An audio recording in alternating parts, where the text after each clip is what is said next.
Well, hey, Courageous. My name's Kevin. I am the South Tampa campus pastor and really honored to be sharing from 2 Timothy chapter 2 with you today. I was just thinking about this because my wife and I recently traveled. It was one of the rare opportunities where we get to travel without our kids. Come on, dads, we love our kids, but we love time without our kids as well. And you know what it's like if you're leaving your kids, even if it's just for a couple hours to go grab dinner, there's kind of like a list of expectations, like, hey, our parting words. And so that's what we did. We even though grandma was coming in town, we told them, hey, this is what's expected. You do this, you don't do this. You say this, you don't say this. Here's why you should call. Here's why you should not call. This is not a good reason to call us. All of that stuff. These are kind of like our parting words to our kids. And so I like to think of that when we turn to 2 Timothy, because these are Paul's parting words. Now, a little bit different, because when Jen and I are traveling, we're just leaving for a few days or leaving for dinner and we're coming back. But these words are very different because Paul wasn't just leaving, he was leaving, like gone. Like when he's writing this letter, his second to Timothy, he's in his final Roman imprisonment, awaiting trial and assuming execution. And so he's just telling Timothy everything that's left on his heart. Like, these are my final things that you have to know. And so, this book is just like a treasure trove of so many things that we can learn from and take to heart. So I want to share from 2 Timothy chapter 2. By this point, as Paul is writing this final letter to Timothy, he has covered over 9,000 miles on 3 missionary journeys. And this guy has seen some stuff. He's done some stuff. Like, if you meet a guy who's been a professional athlete or in the army for, a decade, couple decades, like they've got some stories. Or wherever somebody's, if you're hearing their background, their backstory, there's just so much that you can learn from. And so Paul, this guy not only has planted churches and raised up leaders, but he's seen demons cast out and seen the dead raised and the blind receive sight. And he's made friends and he's made enemies along the way. And it's kind of like, if this guy's speaking, I'm listening. Like, I want that podcast, And so that's what Paul's writings are for us. And so in 2 Timothy chapter 2, there's a lot that we could unpack, but I really want to focus on one verse. Before we get there, I want to kind of set the context, because chapter 2 is really just talking about us being good soldiers for Christ Jesus. And so he uses a few different examples. Like in verse 4, he talks about how a soldier doesn't get entangled in civilian pursuits. Or he talks in verse 5 about how an athlete has to follow the rules when he's competing.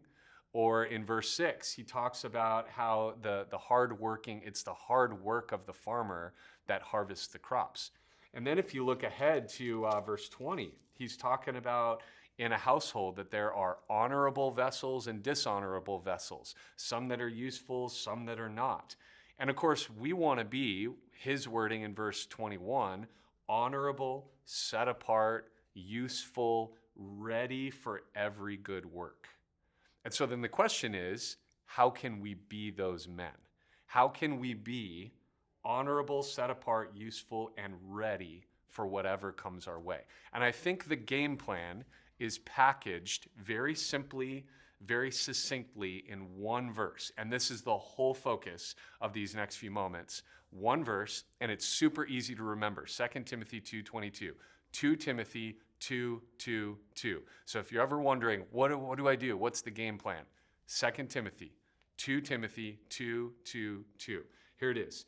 Flee youthful passions and pursue righteousness, faith, love, and peace, along with those who call on the Lord from a pure heart. So it kind of breaks down like this: run from, run to, run with. Let me kind of unpack those. Number 1, run from. He says, flee youthful passions, or another term could be youthful lusts. And of course, the idea here is fleeing, getting away from, doing whatever we can to get away from the thing that we're either desiring too much or lusting after, whatever that might be. And it's key that he says, flee from lust, not flirt with lust. Because I think a lot of times, especially as men, that's an easy line for us to kind of blur. We play this game like, how close can I get? Well, it's not that bad, and then maybe I could do this, and maybe I could cut corners here. And we just play this game of like kind of flirting with the passion or the lust or the desire. And Paul is telling Timothy, flee from it. Like a good example in Proverbs chapter 6, it talks about this man who's caught in lust. And the King Solomon, when he's writing Proverbs 6, he says, can you carry fire close to your chest and not be burned? You know, I mean, we're men. We love playing with fire. We've been doing that probably, if you're like me, since I was a little boy around a campfire with my dad. And back then, I was the one being told what not to do with the fire. Kevin, don't throw stuff in the fire. Kevin, I already told you, don't play with the fire. Now the only rules that have changed are I get to make the rules about playing with the fire. And we love that. But as men, it becomes a dangerous thing when playing with fire crosses over into our morals. And we start to get too close to the line. We start to flirt instead of flee. And so Paul says, get away from it. In fact, the same Greek word that Paul is using here for flee is used later on in the book of Hebrews chapter 11. And it describes people running from the edge of the sword. So you kind of get the idea. They're running for their lives. And that's the same word Paul is using here. Flee. Get out at all costs. You got to run. So maybe some questions for you. What are the areas that you are flirting with that you need to be fleeing from? What are some things in your life that you've kind of let the guard down? You know, Romans 13:14 says, make no provision for the flesh to fulfill its lusts. And I wonder if there are any areas in your life where you know that it's an area you shouldn't be messing around with, and we're claiming that we struggle with a sin, but we're actually building bridges to make that sin more accessible. I wonder if there's an area you need to burn the bridges, like put up some walls so that it's harder to access. Make no provision for the flesh to fulfill its lust. Run from. That's number one. Number two, equally important, run to.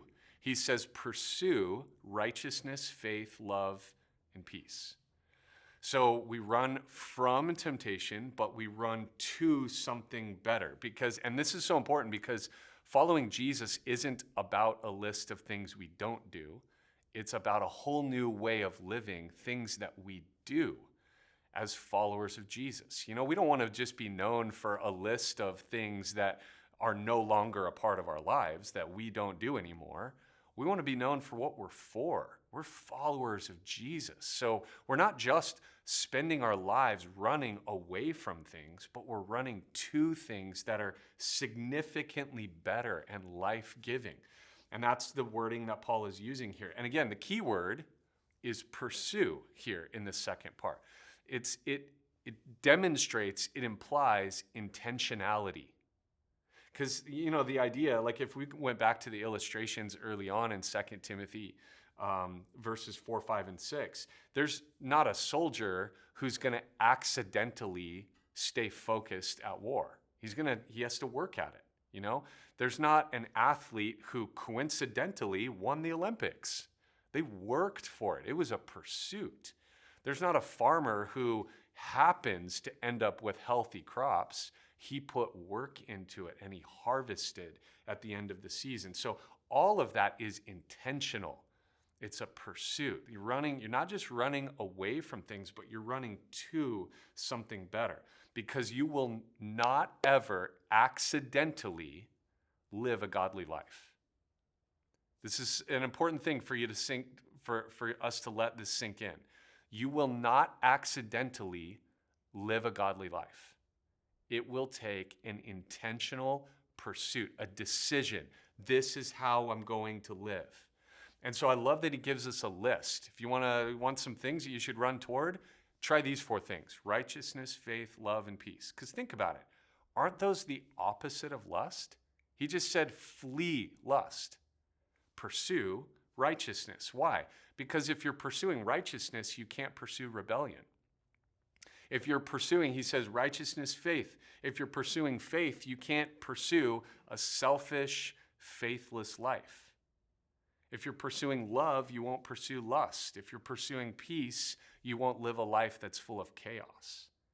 So they're mutually exclusive. You're either running after flirting with lust, or you're running toward righteousness, faith, love, and peace. So run from it, but also just run to something better. We're not just stopping bad habits. We're replacing those habits with godly lifestyle things that we're doing, godly habits.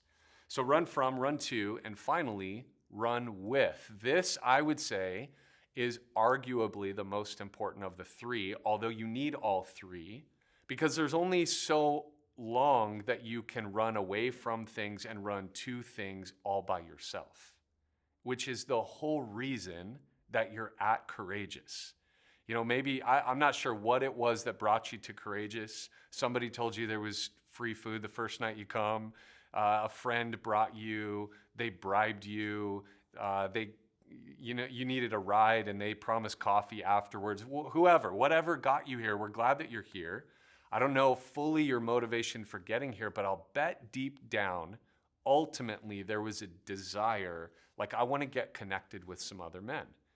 And that is a God-given gift, that desire that you have, that you want to run with some other guys. And this is so important because he says that we are to not only flee youthful lusts and pursue righteousness, faith, love, and peace, but to do that along with those who call on the Lord from a pure heart.